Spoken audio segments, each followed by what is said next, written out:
In a quiet hospital nestled at the edge of the capital city, behind white walls and sterile light, a boy lay still on a bed, not sleeping, not awake. Machines beeped their warnings in slow rhythm. Oxygen hissed softly into his lungs, but his heartbeat was a distant echo, flickering like a dying candle. The boy's name was Tajiri, and he was barely 11. Surrounding him were 5 doctors, surgeons, nurses, and specialists. But none of their degrees could heal him now. His heart, frail and failing since birth, was finally losing its long, painful battle. They stood helpless, watching monitors, whispering options, calculating chances. None of them could look his mother in the eye. Her name was Adanna. She stood by her son's bed in a mustard yellow dress, her face carved in grief and grace. Time seemed to pause in that room as she held something unthinkable, a heart, a real red, beating human heart, still warm, still alive, not encased in cold metal or science. It beat not because of medicine, but because of love. Her hands trembled, but her eyes were calm. Painful peace surrounded her. No one spoke. Even the doctors, trained in logic and reason, felt the heaviness of a power they didn't understand. One of them whispered, "It's not possible." Another said, "No match. She's not even prepped." But Adanna didn't wait for permission. She had heard the ancestors calling. Adanna was not always a woman of hospital rooms and city air. She came from the sacred hills of Urembo, where old women still spoke to trees and birth was measured by the stars. There, life and death did not live far apart. They danced together like wind and fire. Her son, Tajiri, was her only child. Born in silence just as the evening rain began to fall, he had never cried like the others. Instead, he had looked up at her, silent still, eyes wide as if seeing another world.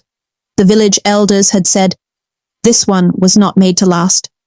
But Adanna had defied them all. She had carried him through seizures, through fainting spells, through endless nights of cooling fevers and whispered prayers. She moved to the city to find doctors selling everything, her land, her goats, her jewelry, to give him a future. Yet here they were. The machines had done all they could. The doctors had tried every pill, every cut, every scan. Tajiri's heart was too weak, too broken, so she had called upon the old magic, the forgotten kind, the kind her grandmother had spoken of in riddles and shadows. It was 3 nights ago. Tajiri had fallen into a deep coma, and the doctors had told her, "He has hours, maybe less." Adanna had walked to the edge of the city where the streetlights ended and the forest began. She found a tree, the kind her grandmother used to pray beneath. She took off her shoes, she knelt, and she cried, not with sound but with soul. And something answered. A wind moved that had no breeze. The leaves rustled though the night was still. A whisper older than time wrapped around her ears. Life can be given. But only once, and only by one whose love is greater than breath. She knew what it meant. When she returned to the hospital, her eyes were swollen, but her voice was clear. She told the doctors, "Prepare him! I have what he needs." They thought grief had broken her mind, but then they saw the heart in her hands. "Where did it come from?" the surgeon asked. "Is it real?" They checked her vitals. She had no signs of surgery, no scar, no missing rib, no loss of blood. Her heart still beat in her chest. Yet here it was, a second heart, alive in her palms. It wasn't science, it wasn't sorcery, it was sacrifice. Pure primal love in its oldest form. The head nurse, who had grown up in Uganda, whispered, This is the work of the mother spirits, the ones from the old tales." She wasn't wrong. Adanna nodded and placed the heart gently in the sterile tray beside her son. "You must do it now," she said, tears quietly falling, "before the sun touches the windows." As they prepared the room for emergency transplant, Adanna sat beside Tajiri and held his hand. He looked so small, tubes in his nose, wires on his chest, eyelashes barely fluttering.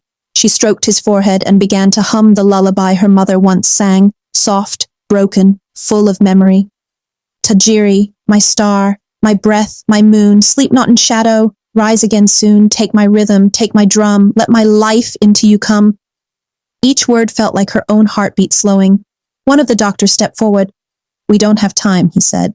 She kissed Tajiri's forehead and whispered, "Live, my son, even if I do not." Then she stood, and she did not look back. The operating room was drenched in tension.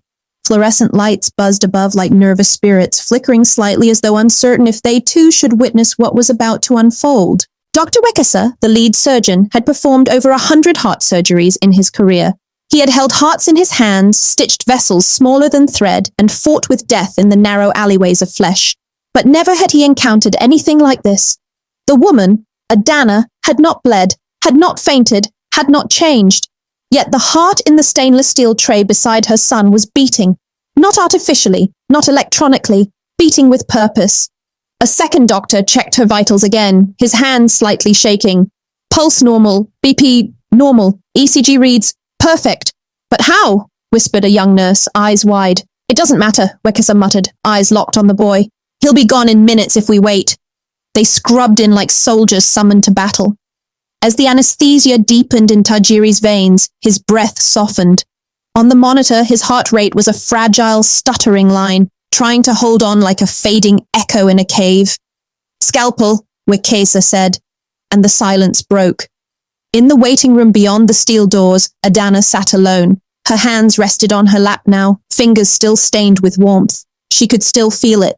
The memory of the moment it left her. It wasn't pain she remembered, it was relief, like setting down a burden after miles of carrying it in secret. She closed her eyes and saw the past again. Tajiri at 3, running barefoot through the banana fields, coughing but laughing. Tajiri at 6, asking why other boys could run longer. Tajiri at 9, saying, Mama, will I die like the sparrow that fell from the roof? She had lied then, smiled, and said no. Now her truth was in the hands of the doctors and the spirits. Inside the operating room, the impossible began. Wekesa opened Tajiri's chest with careful hands, exposing the tiny heart inside. Worn, fragile, misshapen like a drum that had been beaten too often. It barely moved. One nurse gasped quietly. No time, Wekesa said. We go in now. The new heart, Adanna's heart, was lowered with reverence. Even the machine seemed quieter. It didn't just fit, it pulsed as though it recognized the boy. As the last suture was tied and the heart connected to the vessels, the room stood frozen. Then, one beat, a second. The monitor blipped. Again, said Wekesa. Blip, blip, blip. It was alive. He looked at the others, stunned. He's taking it. The heart was his now. And as his pulse grew stronger, Adanna, still sitting outside the room, suddenly exhaled and leaned back. A peace rolled through her. Not sleep, not death. Something between. In the hallway outside the room, the old janitor named Babu, quiet, often ignored, paused in his sweeping. He stared toward the operating room door, his old eyes moist. Still they doubt, he whispered to himself, but the ancestors never left. The first rays of dawn crept into the hospital corridors like shy fingers, stroking the tiled floor, brushing against IV stands, seeping into the corners of rooms filled with sleeping patients and whispered prayers. In room 309, Tajiri stirred for the first time in 2 days. His eyelids fluttered like paper in the wind. The oxygen mask fogged lightly with each faint breath. The heart inside his chest, the heart of his mother, beat strong, unfamiliar, yet loyal. His small fingers twitched, and then his eyes slowly opened. Nurse Amina, who had been monitoring his vitals throughout the night, gasped and called for the doctors. But Adanna had already risen from her chair in the waiting room. She did not know how. She just felt it. Something had shifted inside her, a quiet signal like a whisper in the bones. When she stepped into the room, Tajiri looked up. Mama? He croaked, voice thinner than smoke. Adanna didn't speak at first. Her hand covered her mouth, her eyes overflowing. She walked to his bedside, knelt and kissed his forehead. Yes, my son, I'm here. He placed his hand on his chest. It doesn't hurt anymore. It won't, she said, her voice breaking like dried earth in rain. It won't ever again.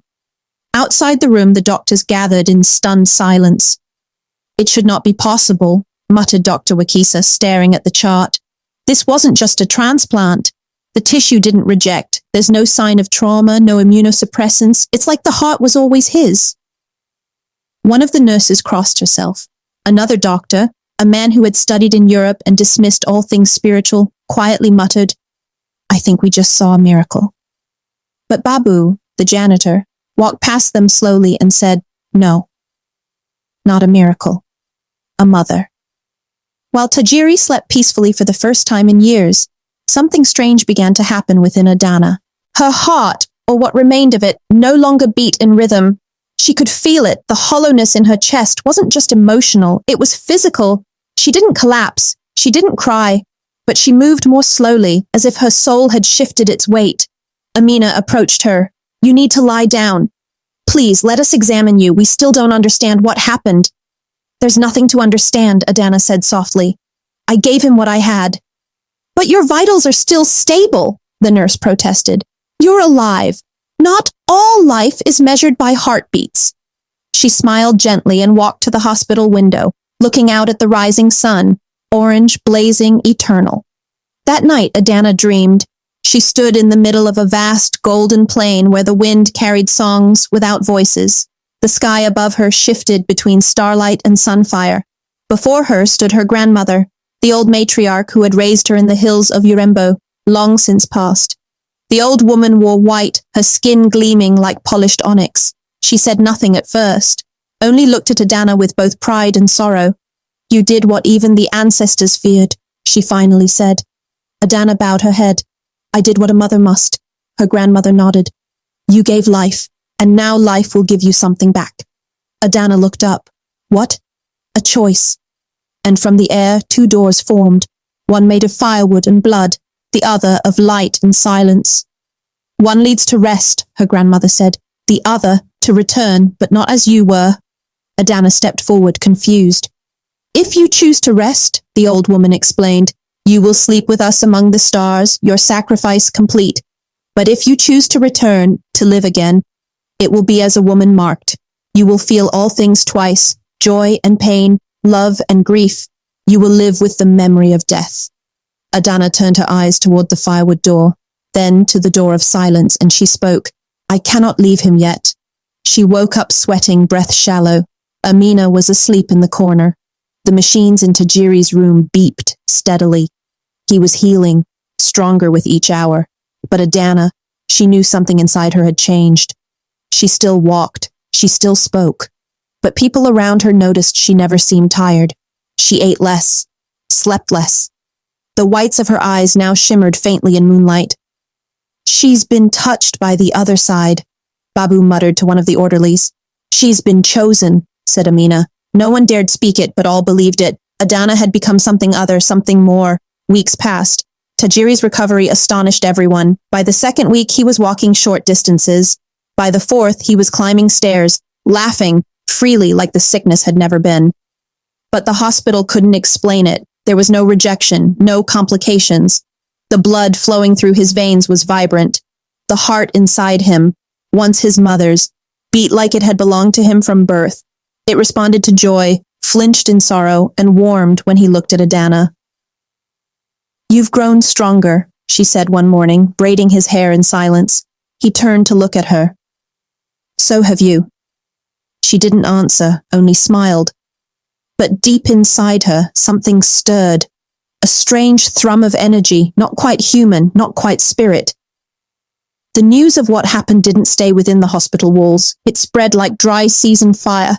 They said a woman had given her heart and lived. Some called it a miracle, others madness. Many traveled to the city from distant villages hoping to glimpse her, to speak to her, to touch her. But Adanna remained quiet. She turned no one away, but she also offered no answers. When elders asked what spell she'd used, she only said, "I gave what I could." When pastors asked what prayer she'd uttered, she said, "I asked no one but love." And when journalists came with lights and microphones, she refused to speak at all. Back in Urembo, the village of her ancestors, the old women gathered beneath the baobab tree. "She walks with the scent of the ancestors now," said Mama Oloyo, blind but seeing more than most. "She's been rewritten," added the herbalist, grinding her leaves. "But for how long?" the youngest midwife whispered. That question settled into the branches above them like a resting owl. One day, Adanna and Tajiri returned to Urembo. The journey was slow, not from weakness, but reverence. She stopped to pray beside rivers, to lay her fingers on rocks that had once lined her childhood path. The earth welcomed her in silence. When they arrived, the entire village gathered. Drums were beaten, songs were sung. Children brought flowers made from palm leaves. She did not enter her old home. Instead, she chose to sleep under the open sky beside Tajiri, wrapped in blankets and moonlight. And that night, under the stars, she told him the story of how he came to be. I did not birth you from my womb, she began, but I birthed you from my soul. Tajiri's eyes widened. What do you mean? Adanna touched his chest gently. I found you on the riverbank, crying, wrapped in cloth, half drowned but alive. I took you in. I nursed you with food and fire. I loved you, and your body became mine. He was silent for a long time. Then, so you're not my mother? She smiled through tears. I am your only mother. And he, with the wisdom of someone who had almost died, nodded and said, that's all I needed to know. The next morning, elders arrived. They had seen signs in the night, smoke spiraling backward, owls singing during sunrise, a snake dancing through dry grass. These were omens in their lore, messages that one among them had crossed the veil and returned. They made a circle around Adanna, speaking not with words but with rhythm, tapping staffs, humming deep tones. Then they asked her to kneel. Do you know what you are now? The eldest asked. I know I am a mother, she replied. Number, you are a bridge. Adanna looked up, puzzled. You carry life between realms. You are one whose heartbeat lives in another. You belong to both this world and the next. You must choose, live as a guide, or fade. Adanna sat in the center of the circle, barefoot and silent, her hands open, palms facing the red earth beneath her. Around her, the village elders chanted in low tones, their voices rising and falling like waves pulling at the edge of the spirit realm. Drums echoed from the distance, steady, deep, like the heartbeat of the land itself. You are the first of your kind, said Elder Oloyo, her blind eyes cloudy but piercing. You gave your heart, yet it still beats. That means you do not belong to one world. Adanna's voice trembled. What world do I belong to then? Oloyo stepped forward. Both. You are the child of sacrifice. You walk with the breath of the living and the memory of the dead. A hush fell. The fire between them crackled softly. Elder Nyama, the keeper of Urembo's spiritual scrolls, unrolled a tattered parchment. The script written on it was so old it looked like it had been drawn with bone dust and tears. We have stories, Nyama said, from centuries ago, of women who gave themselves in full, not just their lives, but their essence. Only 3 have ever returned. You are the 4th. Adanna looked around the circle. And what happens to those who return? Oloyo knelt beside her. They become bridges. Some lead the lost back to the land of the living, others walk into the forest and never speak again, and some heal not only the body but the soul. Adanna swallowed. And if I refuse, then your spirit will slowly fade, pulled by the rhythm of 2 worlds. You cannot be ordinary again. Your soul has already chosen. That night, alone in her hut, Adanna sat beside Tajiri, who had fallen into a peaceful sleep. His face was calm, eyes fluttering with dreams. She watched his chest rise and fall, the same chest that held her heart now. She touched his chest, then touched her own. Her heartbeat, or what remained of it, no longer echoed in her ears. But she felt his heart clearly, across the room. It was stronger now, but it pulsed in time with something ancient, something sacred. She closed her eyes and asked silently, what am I becoming? In her dream that night, the spirits came again. This time they arrived as animals, a lioness with eyes of ash, a crow with a tongue of fire, a python coiled in stars. The lioness spoke first. You have crossed the river of death and still breathe. That is not natural, but it is needed. The crow hopped closer. Will you carry others across, or hoard what remains of your borrowed time? The python hissed. To serve, you must shed your old skin. Then, from the darkness, her grandmother emerged again. Her voice was softer now, as if spoken through water. You are no longer just Adanna. You are she who gave the heart, and they will come, the sick, the broken, the lost. Your gift was not only for your son. Adanna wept. But what if I fail them? Her grandmother knelt and whispered in her ear. Then let them fail into love. When she awoke, her decision was made. Word traveled faster than feet. In just days, people began arriving from all across the region. Not to see a miracle, but to be healed by one. A mother with a child who hadn't spoken in years. A father coughing blood with no cure. A girl whose eyes saw only shadows. They came, sat, waited, and Adanna did not turn them away. She never claimed to be a prophet or a goddess or even a healer, but she did what she could. Sometimes she touched a hand. Other times she simply listened. and sometimes her touch sparked something inexplicable, a warmth that spread from skin to soul. A release. People wept, then smiled. People screamed, then sighed. People who had forgotten how to hope suddenly remembered. She became known as Mama Moyo, Mother of the Heart.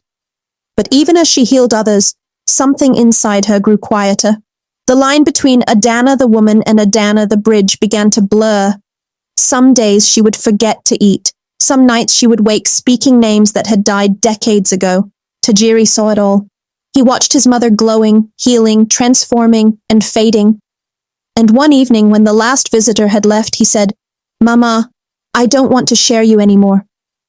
Adanna looked at him, pain soft in her eyes. "You're not sharing me," she said. "You're multiplying me." He shook his head. "But I miss you already." She pulled him into her arms. "Then hold on to the part of me that beats in your chest. That part is yours alone." The wind began to change. It came one night with the scent of rain, though the skies were dry. Leaves rustled without breeze. The animals grew restless. And in the heart of Urembo, the elders gathered again, this time not with chance, but with worry. "She is not of this world anymore," said Elder Niyama. "She was never meant to stay long," added Mama Oloyo. "But if she leaves," one midwife whispered, "what becomes of the boy?" No one answered. The fire between them hissed and shrank. Adanna sat by the river's edge, her feet in the water, eyes fixed on the ripples. Since that last dream, the forest had begun to call her, not in words, in feelings, in pull.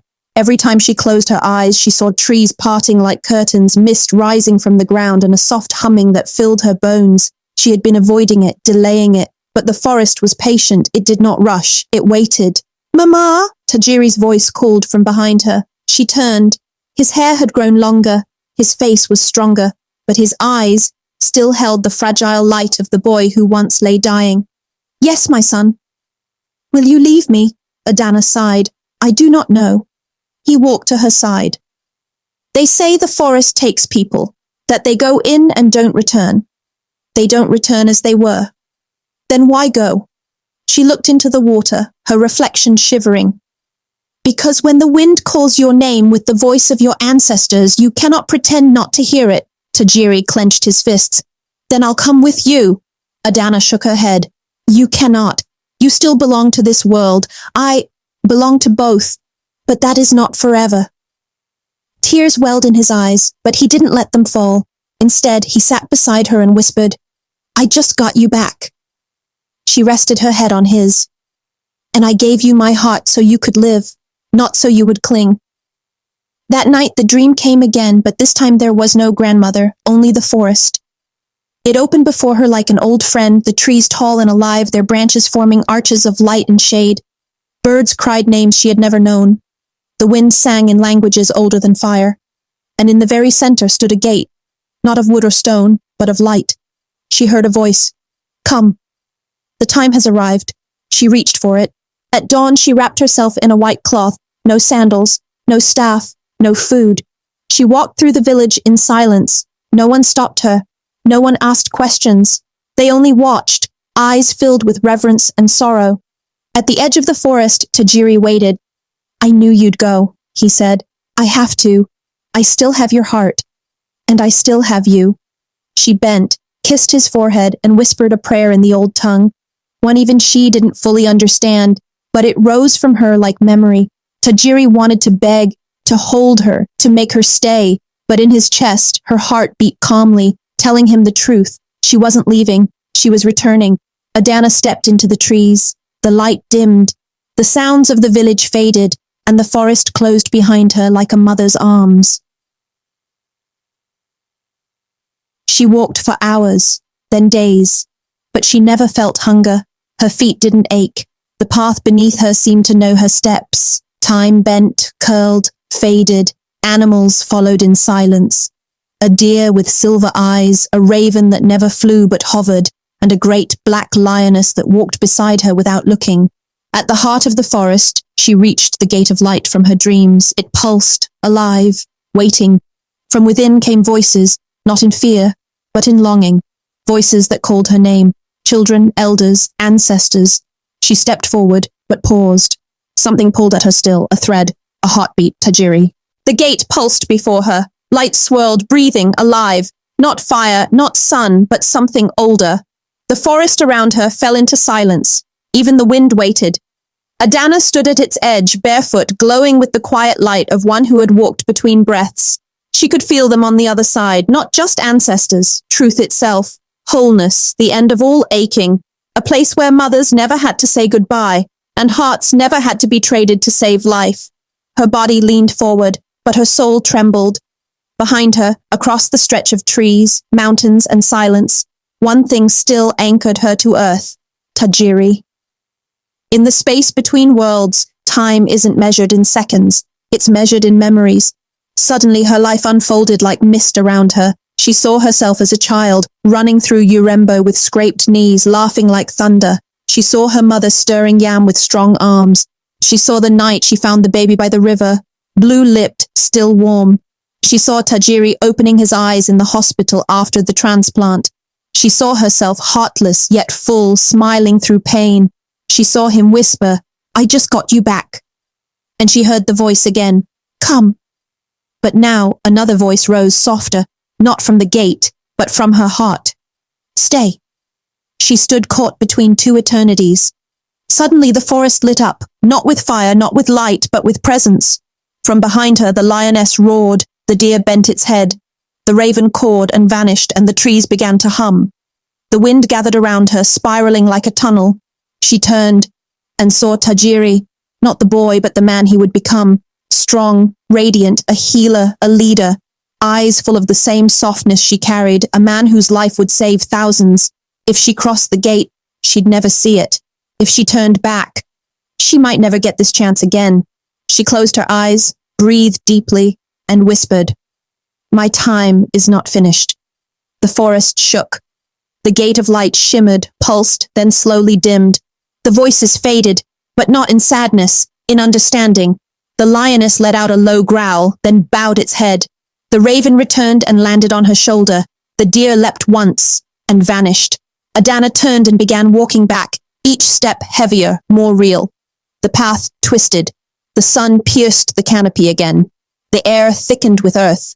And then she stepped into the clearing at the edge of the forest, and Tajiri was there, his face streaked with tears, his arms open. They ran to each other like magnets reuniting, old souls, new hope. She collapsed into his arms, and for the first time in weeks, she felt weight, warmth, time. "I thought I lost you," he said, voice shaking. "You found me," she whispered, "in the forest, in the space between."